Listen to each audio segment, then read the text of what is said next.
So we are looking at the Kaya Gata Sati Sutta, which means mindfulness directed towards the body. That's really what it means.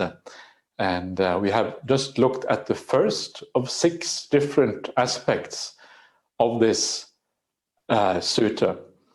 And that is the mindfulness of breathing. Now we come to the second aspect of this sutta, and this is the aspect of being aware of one's postures.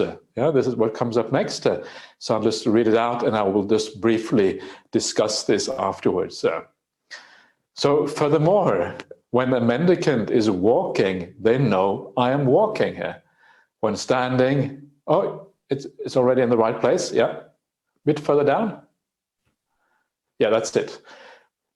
When standing, they know I'm standing. When sitting, they know I'm sitting. And when lying down, they know I'm lying down. Whatever posture their body is in, they know it. As they meditate like this, diligent, keen, and resolute, memories and thoughts of the lay life are given up. The mind becomes stilled internally. It settles, unifies, and becomes stilled in samadhi. That too is how mendicant develops mindfulness of the body. So this is this is an exercise that you find here. You also find it, as I mentioned before, in the Satipatthana Sutta. All of these are found in both places. And what you find here is just a basic idea of awareness of what you are doing. Yeah, so if you are walking, you are present. Your mind is not all over the place, but you know, okay, I'm walking, I'm going down to, whatever, the toilet or whatever, and then you are aware that you're walking down there. Or when you are sitting on a chair, like I'm doing now, you are aware that you are sitting. So it's a basic idea of just being present in the here and now. You know what is going on. You have something that kind of stabilizes your mind in the present. You're aware of what is happening here. And I don't think this means that we should always be aware of our posture regarding what is going on. It doesn't mean, for example, when I am speaking now, I'm mostly thinking about how should I express this? How can I articulate this in a way that I can transmit something? How can I say this in a kind way? How can I say this in a compassionate way? How can I help people understand the suttas? How can I gain more understanding myself out of the sutta? And that is what I focus on now, because talking is the main thing that is happening for me. And maybe when you're listening, it's a similar kind of thing here. So then I don't think about the sitting so much. But if I'm just sitting, not doing anything else, then I will be aware of the sitting. When I'm walking, I will be aware of the walking. It doesn't mean that these are kind of permanent objects that we keep in mind all the time. That's at least how I understand this. And there is another sutta which throws a little bit more light on this idea, and that is a sutta found in the Anguttara Nikaya 6s, the numerical discourses, the 6s, number 29 in the 6s. And this sutta expands this list with one more factor. Yeah, you are aware, you are mindful when you walk, when you sit, when you stand, and when you lie down. But it says you're also mindful when you work. Yeah, so when you work, you're mindful. So in other words, the idea seems to be that whatever it is that you are doing, whatever it is that you are focusing on, you are aware of that. Yeah, so whatever your work is, whatever your business is right in this moment, that is what you focus on. That seems to be the idea. Is you are present, you are with what you are doing. You're not allowing the mind to kind of be all over the place. That seems to be the point here. And this is quite interesting in a number of ways. One of the interesting things about this is that you may have heard that sometimes people say, well, when you do breath meditation, for example, you should always do the breath meditation. You should do the breath meditation in all postures. You should do the breath meditation all day, all the time. And the reason people say that is because this is one of the commentarial interpretations of sampajanya. Sampajanya is the idea that you are fully aware, and one of the factors is fully aware all the time what you're doing. You always carry your meditation object with you. This is one of the interpretations of the commentary here. And but actually, I think that is a flawed interpretation. I don't think it is correct, because there is nowhere in the suttas that the Buddha says you should always follow your meditation object. You should always follow the breath. In fact, if you try to follow the breath all the time, you won't be able to do anything else, because it takes so much of your attention. You can't write something, you can't focus on your work, you can't do anything if you follow your breath properly. It is impossible. And in fact, this passage right here is really all we need to know that this argument is flawed, because this passage says that when you are working, I'm talking now about the other sutta I was mentioning, that is from the numerical discourses, the 6 number 29. It says when you work, you are mindful of your work. When you walk, you're mindful of your walking. When you're sitting, you're mindful of sitting. When you work, of working. In other words, whatever we're doing, that is what you're mindful of. And when you sit down to meditate, when you close your eyes, you clear your mind out, you establish mindfulness, that is when you are aware of the breath. You're not aware of the breath through daily activities. In fact, I know a person who tried this idea of always being aware of the breath. He was a monk. He was a monk in Sri Lanka, and he told me that he was walking Pindabat. A very traditional thing in Buddhist countries. You have your alms bowl, and you walk through the village or the town, and people put food in your bowl. It's a very beautiful practice if you've ever done that. It's really, really nice and very kind of touching practice when you do Pindabat. And it's kind of generosity going both ways in a sense between the monastics and the lay people. In this case, the lay people are being generous. And he said that while he was walking on Pindabat, he decided, I will watch the breath all the time, while walking Pindabat. And he said he was walking down the street, and suddenly he had no idea where he was. He had walked down the wrong street, because his attention on the breath was so strong. He had no idea what was going on anymore. He was completely lost. That is the downside of watching your breath too much and not knowing the right time to do this kind of things. So I think this is one of the ideas behind this particular passage is simply to be aware of what you're doing. And this is one of the things you will hear from someone like Ajahn Brahm. Ajahn Brahm says, whatever you do, give it 100%. This is one of the things that you hear also from people like Ajahn Brahm's teacher, Ajahn Chah in Thailand. Whatever you do, put all your attention into what you're doing. If you're going to sweep, put all your attention into the sweeping. If you're going to wash the dishes, put all your attention into washing the dishes. If you're going to give a Dhamma talk, put all your attention into giving the Dhamma talk. If you're going to listen to a Dhamma talk, put all your attention into listening to the Dhamma talk. If you're going to, whatever it is, that is where you put your attention. And I think this is the main idea behind this. Be present as much as you can. Why should we do this? What is the point of being present? Well, to understand what the point of being present is in this way, first of all, you have to understand the sequence here.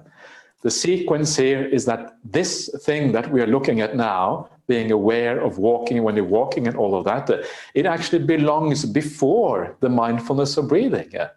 This is part of the preliminary practices that lead to meditation. This in itself is not really meditation practice, because you're not sitting down, you're not watching the breath, you're doing this in all kinds of situations. So this is actually before the mindfulness of breathing. So what happens before mindfulness of breathing? Well, what happens before mindfulness of breathing is right effort. Right effort leads to right mindfulness. Mindfulness of breathing is part of right mindfulness. So this must be before that. This is part of right effort, what leads up to mindfulness of breathing. So what is right effort about? Well, right effort really is about purifying our minds. Yeah, it is about stopping bad qualities from arising. It is about overcoming bad qualities that have already arisen. It is about building up good qualities. Yeah, that is what it is about. So when you see this kind of mindfulness, you know that the real purpose is to actually be aware of what is going on. And especially if you are in the present, if you don't allow the mind to deviate too much in all kinds of directions, you will also know what is happening in your mind at the same time. You know that you're walking, but you also know what's happening in your mind because you are here. And if you can see that you are getting angry about something, if you can see that you are getting some excessive desires about something, you can do something about it. Yeah, you have the ability to restrain yourself because you are present all the way throughout. And this is the point of right effort. This is the point of all the preliminary exercise that lead up to mindfulness or breathing, is to clear the mind, to make the mind ready for real meditation practice. So what we are seeing here is not really meditation practice. This is right effort leading to meditation practice. And I will show this in more detail later on, but now it's just as a preliminary kind of idea, just to show you what is going on here. So this is, I think, the purpose of these kind of things, because it allows you then to purify yourself. And this is a very, very, very important point. And this is a point that I think is often not really fully understood in meditation circles. It is very common in meditation circles to say you should be mindful at all times. Yeah, always be mindful. Mindfulness is good. But I want to ask, well, why should we always be mindful? What is the purpose of this? If you are just mindful, but you don't use it for the correct purpose, is it going to do anything? You are going to be like that lady who was meditating for 10 years, always being mindful, and after 10 years she gets addicted to television because you have been mindful, but you haven't done anything with the mindfulness. The mindfulness needs a purpose, and the purpose of mindfulness is to purify yourself. That is why it is called sati sampajanya, mindfulness and full awareness. That is the point of it. This is what sense restraint is about. This is why full awareness is all about. This is what this kind of practice is all about, is to purify the mind. So while you are walking, you have an awareness of what is going on in your mind. It helps you, that presence of mind, which is aware of the walking, that very presence helps you to understand what is happening in your mental state, so you can see the defilements if they are about to arise. When you see them as they are about to arise, you can do something about them. If you don't see them when they are about to arise, there's nothing you can do. Yeah, and then this then becomes very powerful. I'm going to talk more about this later on this retreat, but it becomes very powerful because then you can see a little bit of irritation or ill will arising, yeah? And then you say, stop. And then you can use an antidote, and I will talk about these antidotes later on. You can use an antidote to overcome that ill will. You can look at the other person in a different way here. You can look at that snake in a different way. Just yesterday, I saw a big snake in the monastery here, just in front of me, just a few meters away. And I saw the snake before the snake saw me, so I was very lucky. So the snake kind of went away. But yeah, so I just, whoops, the snake kind of went off. And there's no need to get angry with a snake, actually. Much more likely you get angry with a person, because people are more, they are more troublesome very often. Yeah, it's strange. People are the things we love the most. They're also the things that are the most troublesome in life. That's usually how it is with people. So it allows you to stop that ill will from arising. It allows you to look at that person in a new way. It allows you to give rise to compassion instead of ill will. And this is really the power of this thing here. So then it says, whatever posture the body is in, they know it. Yeah, and this then includes working with something or whatever it is that you're doing. And then the text says, as they meditate like this. And this is where I disagree with this translation because I don't take this to be meditation at all. And the reason why, this is Bhante Sujato's translation, the reason why he translates as meditate is because the word here is viharati. Viharati means to dwell, and it is often used in the sense of meditation. But here, it doesn't mean meditation. It means more like as you live like this, yeah, as you act in this way. That's really what this is about. So this is how I understand this. As you live like this, yeah, diligent, keen, and resolute, memories and thoughts of the lay life are given up because you are actively overcoming your defilements. Yeah, so these things are disappearing. And again, as you do that, down the track, the mind becomes stilled internally. It settles, unifies, and becomes stilled in samadhi. So again, you attain jhana states, you attain samadhi based on this. It is important here to understand, though, that the awareness of the bodily postures itself is not enough to give rise to jhana states, right? This is just a preliminary thing. It is a preliminary thing that leads you to purify yourself. And just like with the breath meditation we saw before, we only saw the beginning of the breath meditation, not the whole sequence. In the same way here, we only see the beginning of what you have to do, not the whole sequence that actually leads to jhana states. But what we are seeing is the most significant part, the part that overcomes the hindrances, allows you to stay with the breath, allows you to stay with the metta object, whatever it is, and then samadhi, stillness of the mind, comes as a consequence. So in that sense, very useful. So how do you apply this in your everyday life? And the way to apply this in your everyday life, as I said before, is just to fully focus on what you're doing. Don't allow yourself to multitask too much. Multitasking is a very bad idea. Focus on what you're doing. Don't allow your mind to become too distracted by your, by whatever devices that you're using. Turn your devices off. Be wise in how you use the electronic devices that we have these days. Turn your mobile phone off sometimes, yeah, so you can focus on what you're doing. If you're allowing yourself to be distracted by incoming messages and things all the time, you will never be able to have this kind of mindfulness. Check your emails. Only check your emails once every few hours. Don't check it all the time. Don't allow messages to interrupt you all the time. Turn those notifications. Turn all the notifications off, yeah. When you do this, when you are wise about how you use the kind of modern communications, then you can become much more settled. You can focus much more on what you're doing. I really recommend you to do this. I think people are far too accepting of being interrupted by these kind of communications all the time. And it leads to a poverty on the spiritual path. It leads to you becoming scattered. It leads to you inability to really focus on what is going on. And that is very, very detrimental. So try to be wise about these things. And as you do that, you will actually benefit, I think, enormously from that.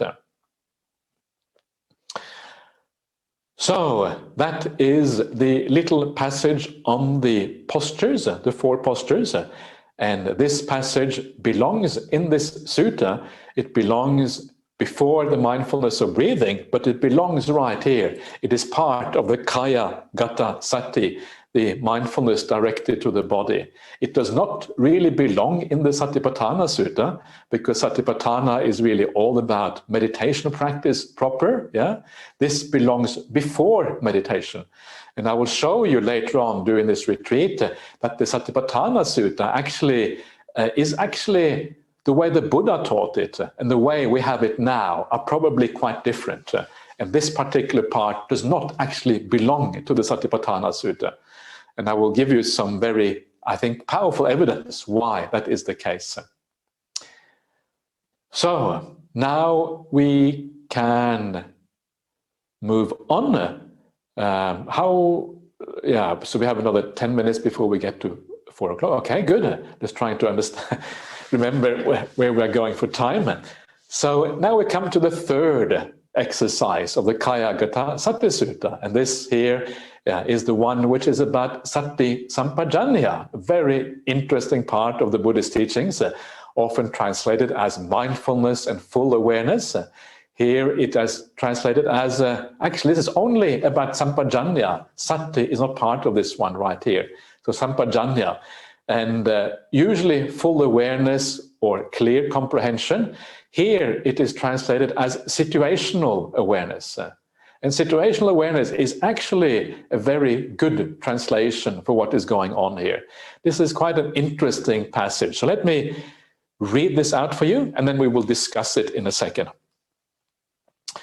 So furthermore, a monastic acts with situational awareness when going out and coming back, when looking ahead and looking aside, when bending and extending the limbs, when bearing the outer robe, bowl, and robes, when eating, drinking, chewing, and tasting, when urinating and defecating, when walking, standing, sitting, sleeping, waking, speaking, and keeping silent. And as they live like this, not meditate, but as they live like this, diligent, keen, and resolute, memories and thoughts of the lay life are given up. The mind becomes stilled internally, settled, unified, and it becomes immersed in samadhi. That too is how a monastic develops mindfulness of the body. So again, this is all about situational awareness. I should maybe make the point straight away that it says throughout here, it says a mendicant or a monastic. Yeah, the Pali word is bhikkhu, which literally means a monk. But it is important to remember that when the Buddha speaks to a monk in this way, what he means is really everyone. Everyone is included in this. Nuns are certainly included. Lay people are also included. Yeah, you are not exempt. You are not outside of the good company, as long as you are one of the four parisas. The four parisas are the four assemblies in Buddhism. You also are spoken to when the Buddha speaks these things. It's a very important point. It's the way the Buddha speaks. He always speaks to the bhikkhus, because the bhikkhus, the monks, they are the most senior people present, but everyone is really included in this. So here we have this idea of acting with situational awareness. Sampajana-kari is the Pali word. And the things that you see in this sequence of things here, it may seem strange. Yeah, what are these things? Going out, coming back, looking ahead, looking aside, bending and extending the limbs. It seems a bit random, doesn't it? It seems a bit, what are all of these things? Bearing the outer robe and bowl? Well, we can sort of assume it is mostly to monastics, because it talks about bearing the robes and the bowl, but still it also applies to lay people. So because this is mainly meant for monastics, and we can see that right there because of the robe and the bowl, what this is all the activities that a monastic does outside of meditation practice, outside of living in a monastery. Yeah, these are the things they do, especially when they go on alms round, going out, coming back, looking aside. Yeah, are they going to give food or are they not going to give food? Bending and extending your limb. If they're going to give food, you extend your limbs and you hold out the bowl and you receive the food. Yeah. Bearing the robe and the bowl, this is what you do when you go for alms round. So these are the activities that you do outside of the ordinary activities. It is the various kind of situations that you find yourself in daily life. It is the various kind of situations. That's why situational awareness is just right. Yeah, it is the awareness of the situation that is going on, and this is a very important part of what is happening here. And so what exactly is the point of this situational awareness? Why are we supposed to be aware in this way? What exactly do we get out of this? Yeah, and to understand this, and this is actually quite interesting, this is something that I think everyone can really take back and use as part of your practice. This is where the commentaries give a very reasonable understanding of what is going on. And what the commentary says is that the purpose of this situational awareness, sampajanya, is twofold. It's actually fourfold, it says, but two of the main things is we understand the purpose of the activity that we're doing, and we understand the suitability of that activity. Yeah, so as a monk or a nun, you go into the village. Actually, there's no village here in Australia. We just kind of hang out in the monastery, and all the lay people come to the monastery here in Australia. It's one of those amazing things, yeah, that in the monastery here, many of you have been to our monastery, and you know what it is like, and all these people come every day to the monastery to support the monks and support the monastic community. It's very beautiful. It's very kind of touching when that happens. And then they all come upstairs and they listen to Ajahn Brahm, and Ajahn Brahm tells them a few stories, the latest joke and the latest story. And of course, there's also a little bit of Dhamma in that as well, right? And they listen. And sometimes just being in the presence of a place where there is kindness, there's a sense of peace, yeah. People love coming to the monastery. And there's this beautiful exchange between offerings on the one hand, and then spiritual qualities coming back on the other hand. It's very, very powerful. I don't know, when you see this, when you feel it in the monastery, it feels like a very wholesome and very positive thing going on. So this is how we do things here. We don't go into the village, but we have our own way of doing things, which actually is very, very meaningful.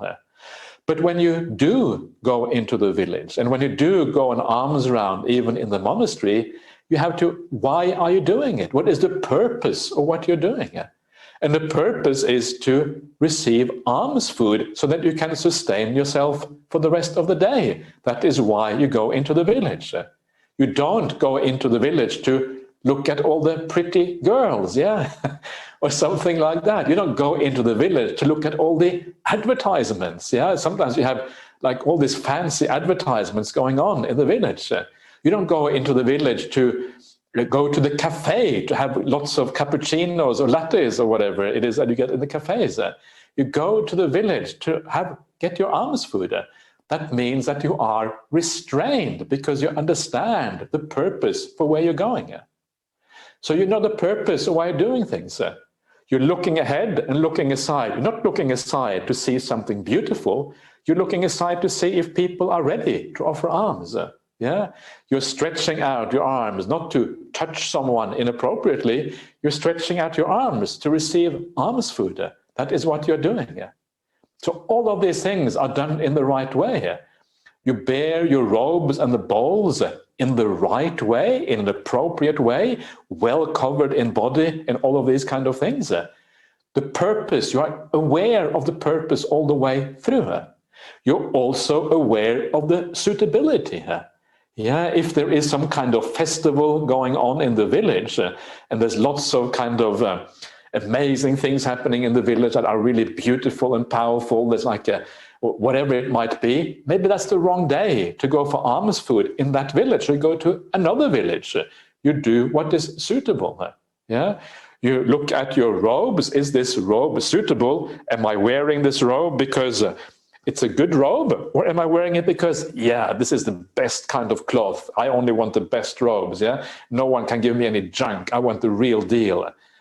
Am I wearing it because I am proud and I want the best? Or am I wearing it for its real reason? This is what it means to be suitable and purposeful in how you live your ordinary life. Yeah. It talks about eating, drinking, chewing. You eat the right amount.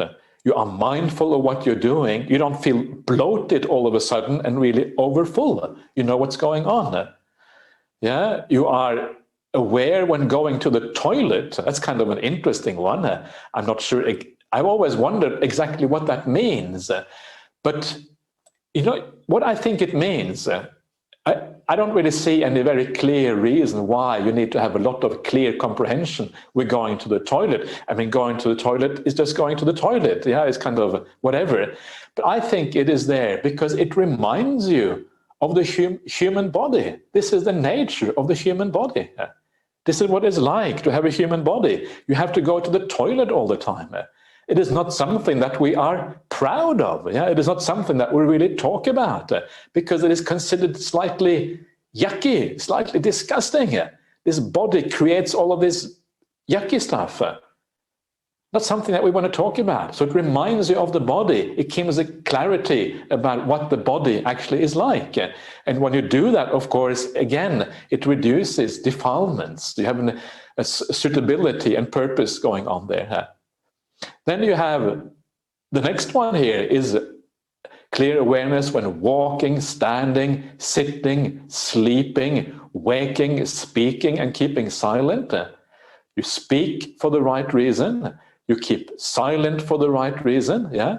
You sleep and you are awake again in the right way. Yeah.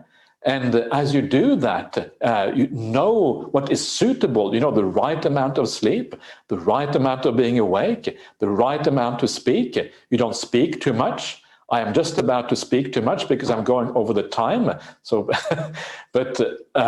so you understand all of these things, doing all of these things in the right way. And what you can see here, I think very obviously, is how this is not just useful for monastics, it is also very useful for lay people, because all of these things should really be done in a purposeful and a suitable way. And then your life starts to revolve around the Dhamma. And when your life revolves around the Dhamma, then of course, that's when you start to make really good progress on the Buddhist path. We have just gone through all of these things, and I just want to make the point again that the sleeping here, it says when sleeping, and it is impossible to have situational awareness when sleeping. So I think the correct translation is you have situational awareness about sleeping, about being awake, about speaking, about keeping silent. In fact, the idea of about goes all the way through this one. Instead of when, about should be put in there instead.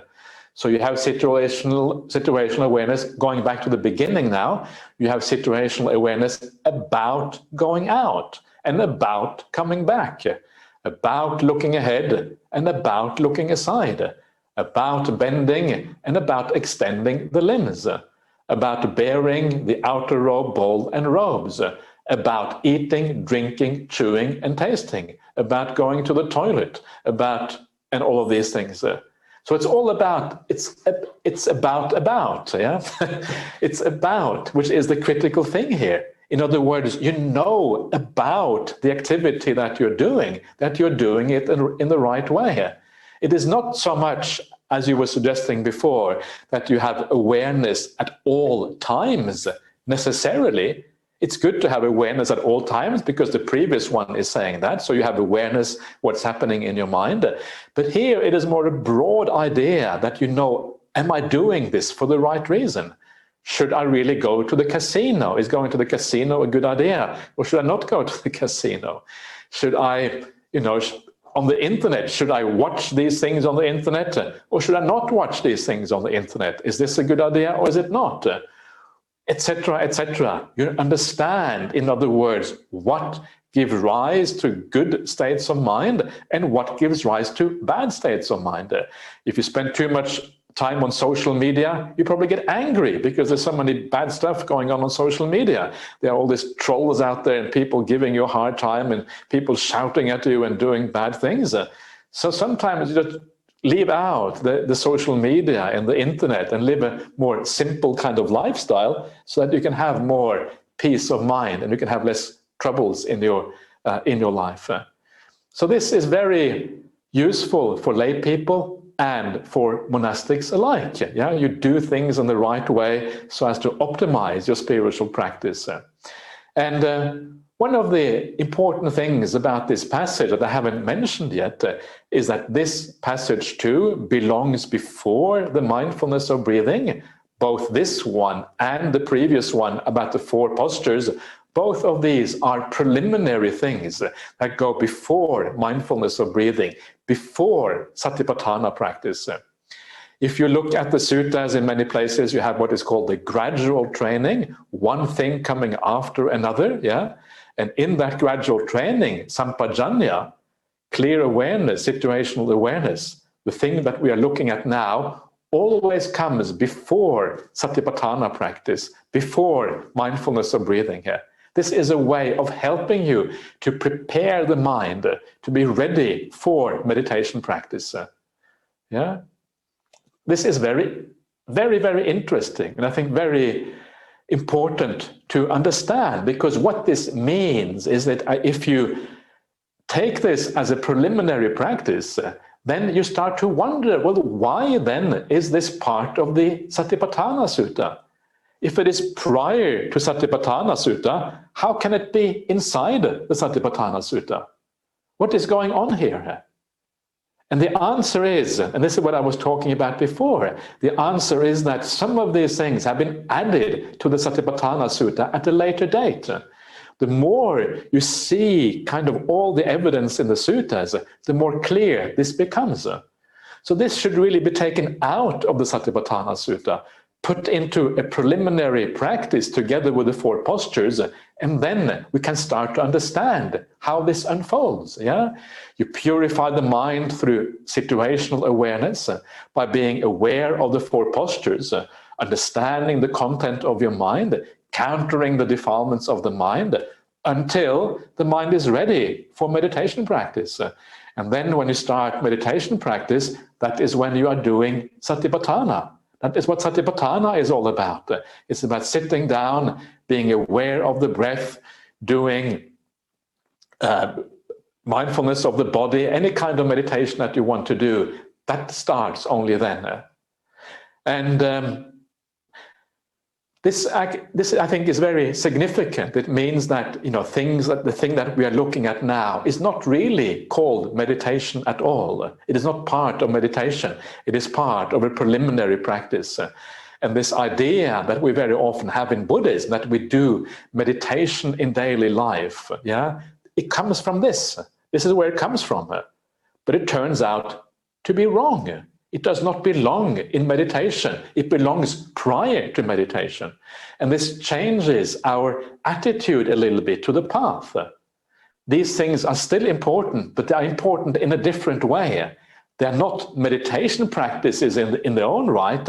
They are there to purify yourself, to make yourself ready for meditation, not an aspect of meditation. So once we understand this, the path becomes more clear. It becomes more clear what is preliminary and what is real meditation. Yeah, things kind of fall into place in a beautiful way.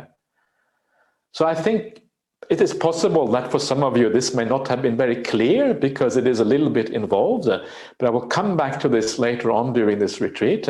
When we come to the Satipatthana Sutta, I will explain this again, but from the point of view of Satipatthana practice. And then hopefully it will become more clear what is going on when we do that.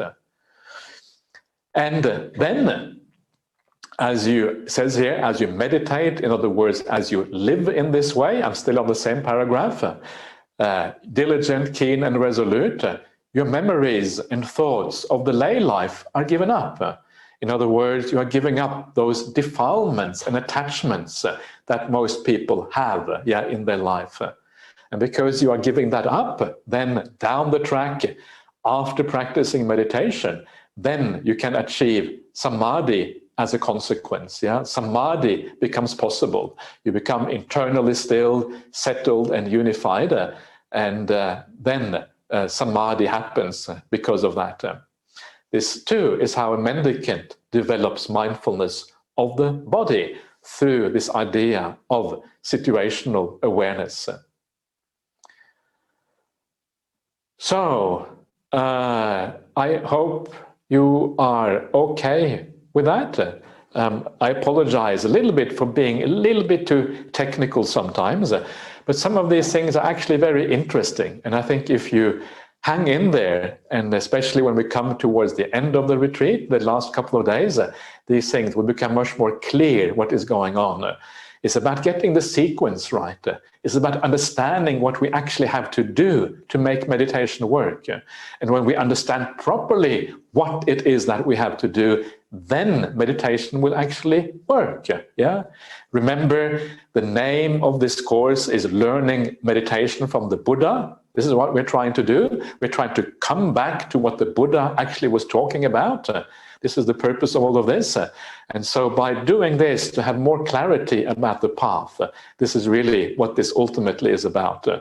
So fortunately, on this retreat, there's lots of opportunities to ask questions and things. So please take that opportunity if we need to clarify things. So now let us move on to the next one. The next this is also still about the body. So we have the mindfulness directed to the body. And now we come to the 32 parts of the body. So we'll see in a second how many parts there are here.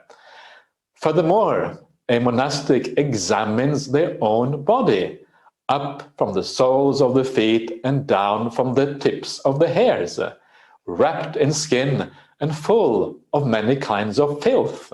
A very funny translation of filth. In this body, there is head hair, body hair, nails, teeth, skin, flesh, sinews, bones, bone marrow, kidneys, heart, liver, diaphragm, spleen, lungs, intestines, mesentery, undigested food, feces, bile, phlegm, pus, blood, sweat, fat, tears, grease, saliva, snot, synovial fluid, and urine. So there is that long sequence for you, yeah, of these parts of the body. And if you count, have you ever counted those numbers? Usually what I like to do at this point, before anyone has the time to count, I usually like to ask people, how many parts are there of the body? And you should not count, you should just guess from the top of your head. And 31 parts, okay, great, okay, well done. Wow, that's pretty cool. Okay, excellent, 31 parts, right? I don't know if you counted or whether you actually knew that already, because usually if you ask people, they will say 32 parts of the body. Almost everyone says 32 parts. So why do people say 32 parts? Okay, great, good. So you know exactly what is going on. Exactly. The reason why people say 32 parts is because they add the brain. The brain is the 32nd part. Why do they add the brain? The reason they add the brain is because the brain is found in the commentaries. If you go to the Visuddhimagga, which is the main commentary of the Theravada tradition, it is a big manual about meditation, all of that. It says 32 parts. For some reason, it adds the brain. Maybe they thought the Buddha wasn't good enough. Yeah, the Buddha had forgotten about the brain or something, so they wanted to add the brain. I don't know why they think like this, but that's how they think. And what is interesting about that, and what it shows us, is how dependent we often are on the commentaries for our understanding of the Dhamma. So much of the way that we read the suttas, it's filtered through the commentaries. The commentary is actually what gives us what is there, not actually what is on the page, but we understand it from the point of view of the commentaries. So people always say 32 parts because they have read a book somewhere, because they have been given a Dhamma teaching by somebody, because this is what has been passed down through the generation of monastics and lay people, 32 parts. And you never actually check how many parts there really are. There actually is only 31. And of course, it doesn't matter whether there's 31 or 32. It's completely irrelevant. If there's 29 or 26, good enough, or maybe 40, that's fine. The point is not that the number of body parts matter. That is not the point. The point is that we tend to understand the Dhamma through the commentaries. That means that you become careful. Yeah, you become more careful when you start to read the Dhamma in the right way, and you start to ask yourself all these assumptions, all these things I have been told by reading books and by listening to Dhamma talks, etc. Is that what the Buddha actually is saying? Or could it be that the Buddha is saying something else? Yeah, you can start to understand the influence, the power, the commentary, the sway the commentaries hold over our minds. Yeah, because we are so conditioned, understanding everything through the commentarial framework. So this is the sort of thing that opens your eyes. You think, wait a minute, maybe there are other things in the suttas that I have misunderstood. Maybe there are other things that actually the traditional Theravada way of looking at the suttas is actually a mistake.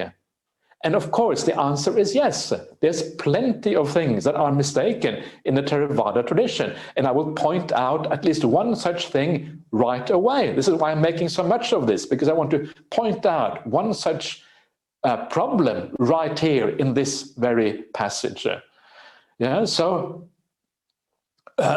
first of all, when we do this kind of contemplation, the 31 parts of the body, you will see here at the very beginning there, it says they examine their own body. Yeah, the Pali is imang evang kayang, which means this very body. In other words, this very body means my body.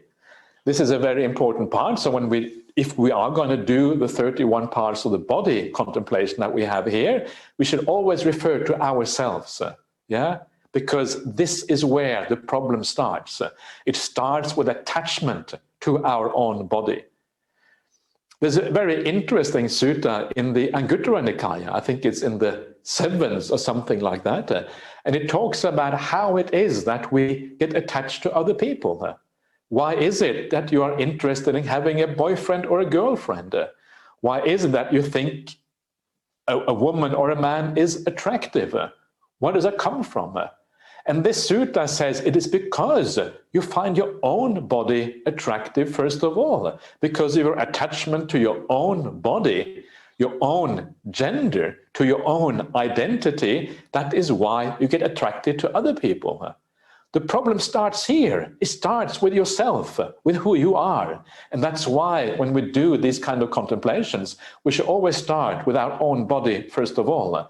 Then, by doing it on your own body, you actually resolve much of the problem with attraction also outside.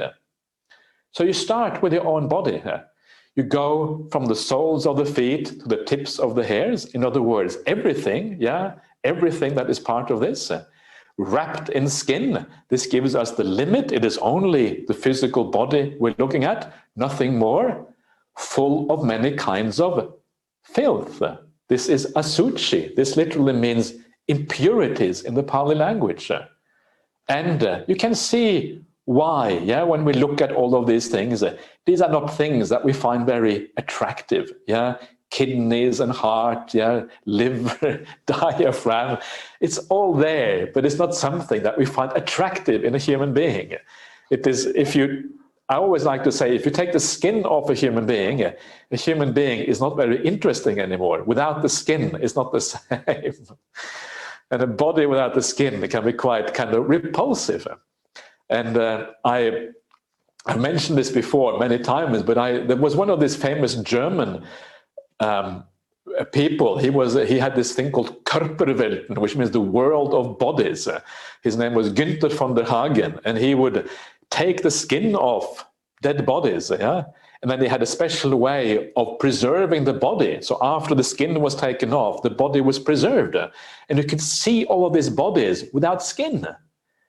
It is. Have you seen that? Did you see that before? It is really kind of fascinating. Look it up on the internet. Günther von der Hagen was the name of the person. Körperwelten is the. Maybe if you're interested, I can write down later on the exact spelling for these things. And he had all these exhibitions. One of these exhibitions he had right here in Perth, yeah? So we had, at the time, we had a global conference on Buddhism, and the exhibition from Günther von der Hagen was just next door. So we all went off to, to look at this expedition. Yeah, we kind of got fed up with all the Dhamma talks, so we went to have a look at these bodies instead. No, I'm just joking, I'm exaggerating a bit. So we went to see this, and it's astonishing. When you take the skin off a body, it looks very, very different. It is very unattractive, yeah? And this is why the Buddha says here, if you look at the body in the right way, actually, it is beauty is only skin deep. Beauty relies entirely on the skin. Take away the skin, everything is really gone. There's nothing there of any interest anymore when you take the skin away. So this is the idea of filth. Yeah, I think the word filth is maybe a little bit too strong. This is Bhante Sujata probably playing around and having a good time, yeah, and coming up with some words. But the idea here of this kind of observation, this kind of examination of the body, is to neutralize the attraction. It is not to hate your own body, yeah, that is not the point. Some people already have a very bad relationship with their body because they think they are too fat, or they think that this or that, or it isn't right, or whatever. But if you have a good relationship with your body, it is good to neutralize the attraction a little bit. And this is the entire purpose of this particular exercise, to neutralize the desire, seeing the body a little bit more for what it actually is. The body just isn't that interesting, yeah? And it's amazing how we can be so attracted to these bodies. And the point of all of this, and this exercise also you see in the Satipatthana Sutta. This is one of the core exercises in Satipatthana Sutta. This is a real meditation exercise. It belongs with the meditation. The purpose of all of this is to make your mind ready for meditation practice. One of the main reasons why meditation is so difficult is because we are so attached to the body, the five senses, and that whole world. Yeah, and so this one here, this particular exercise, is to help you let go a little bit of the body. And when you let go a little bit of the body, it enables meditation to happen. That is why this exercise is found at the beginning of the Satipatthana Sutta, is found under Kaya Nupassana, the contemplation of the body. It is there because it is there that it is useful at the beginning to overcome some of the hindrances that block meditation from happening here. So this is what this really is about. So how do we do this? And this is actually also quite interesting. And this is where I want to point out how we sometimes go wrong in our understanding, because the Theravada interpretation sometimes is not quite accurate to the suttas. And you will notice the critical word here for understanding how to do this is this word examines. Yeah, at the very beginning, you have furthermore is highlighted, and the third word after that, examines. This is the critical word. And the Pali word for examines is pachavekati. Pachavekati means to examine, to investigate, yeah, something like that, to examine or investigate, or to look at something clearly here. And this word examine is quite different from the word which usually means to observe or to look on something. If you want to see the word which is observing or looking on, it is often used in a different way. That is often anupassi, yeah, to just be aware, anupassana, to look along with that. So the word examines here is actually more of an imaginative process. It's using your mind to understand the nature of the body. So you imagine the body, you imagine its nature in your mind. You use your mind's eye to see what the body is like. Yeah, maybe you take the body apart in your mind.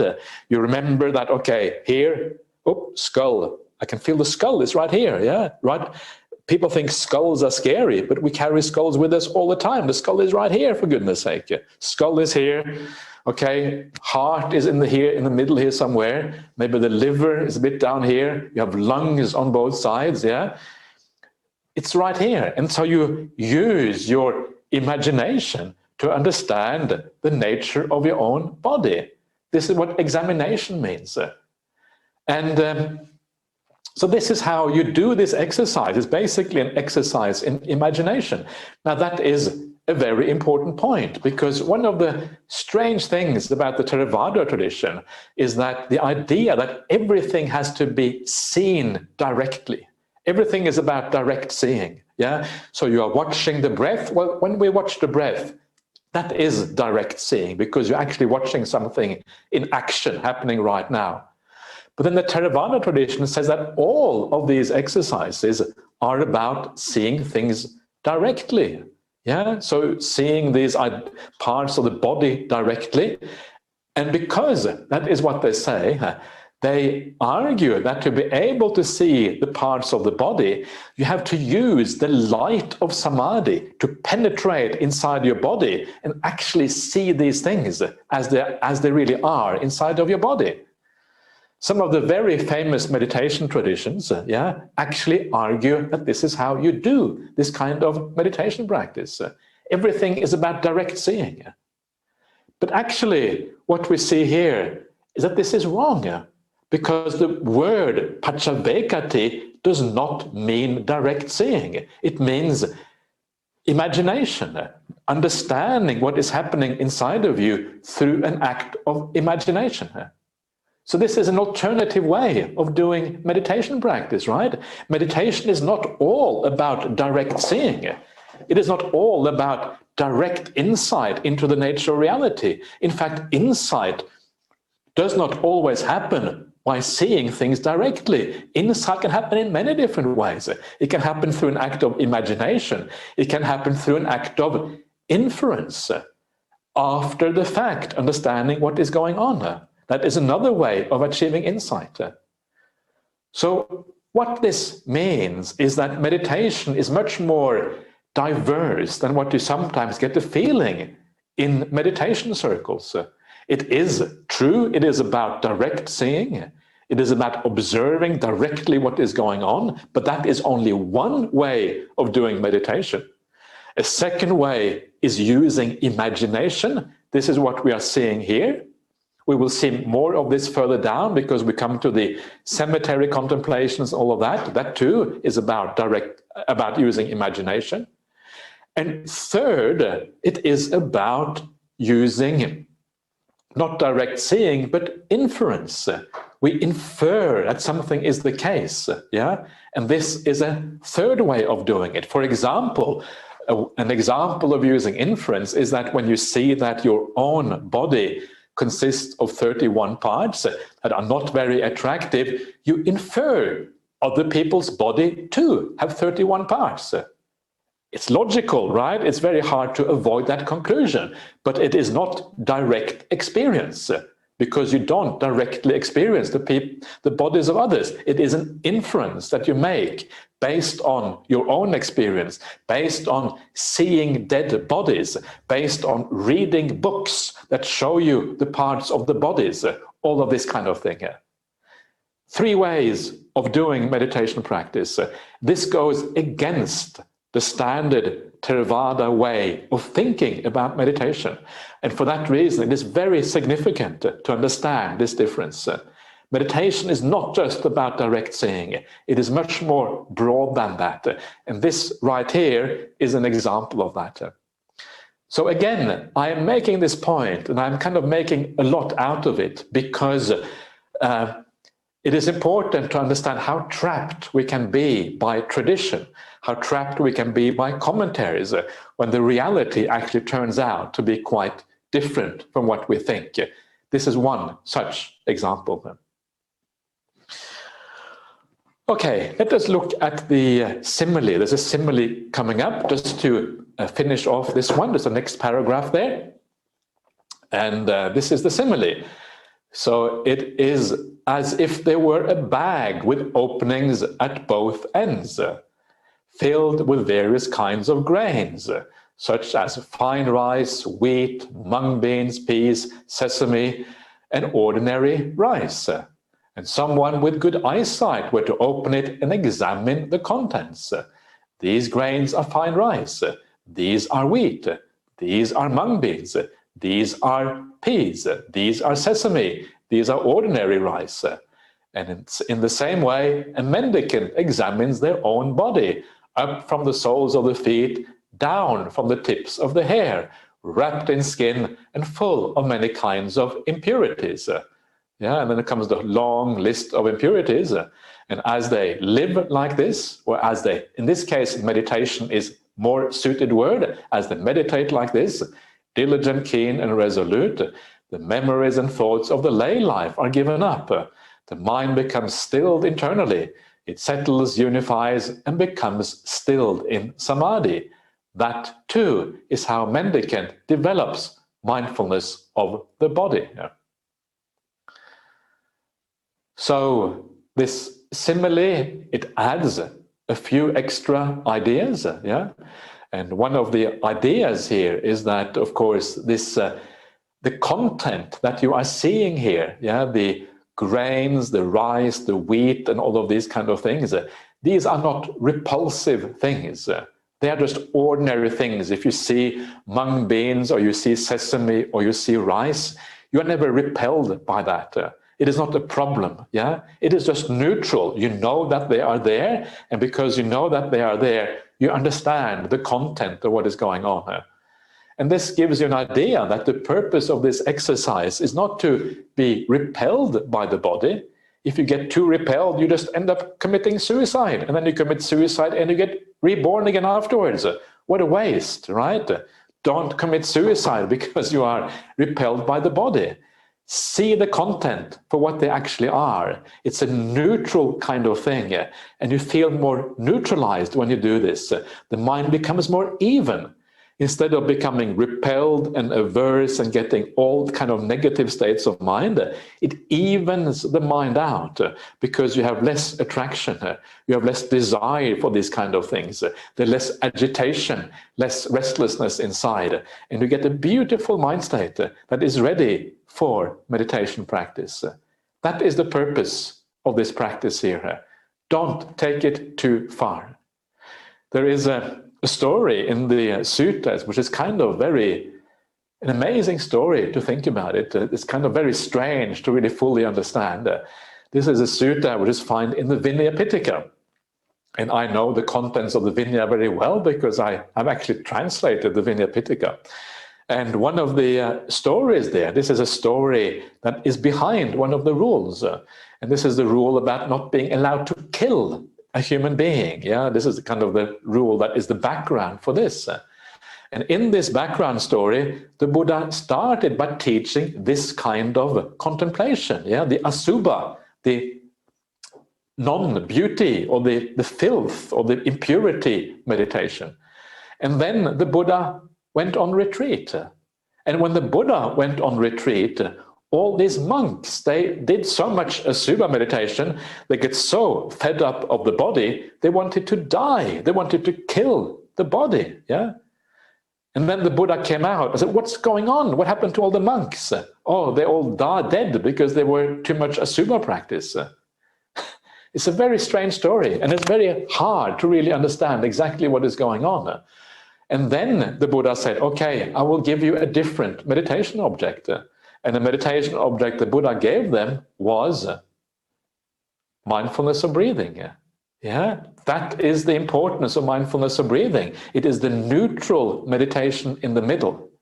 So this kind of practice that we're seeing here should be used as a support to mindfulness of breathing. It should not be taken too far. It should be used as something to neutralize the mind, not to hate your body or to feel aversion to the world. Don't take it too far. Know the limits. And if you feel that this sort of meditation is not for you, that is perfectly okay. Most people do not do this kind of meditation. You can just forget about it and you can stay with the mindfulness of breathing And perhaps you can do the element meditation instead, because the element meditation is the next one, and that we will talk about tomorrow. So I will just give you a heads up what is coming tomorrow. It's just a commercial, so you know what's happening tomorrow. We're going to look at the elements meditation, and that's it for now.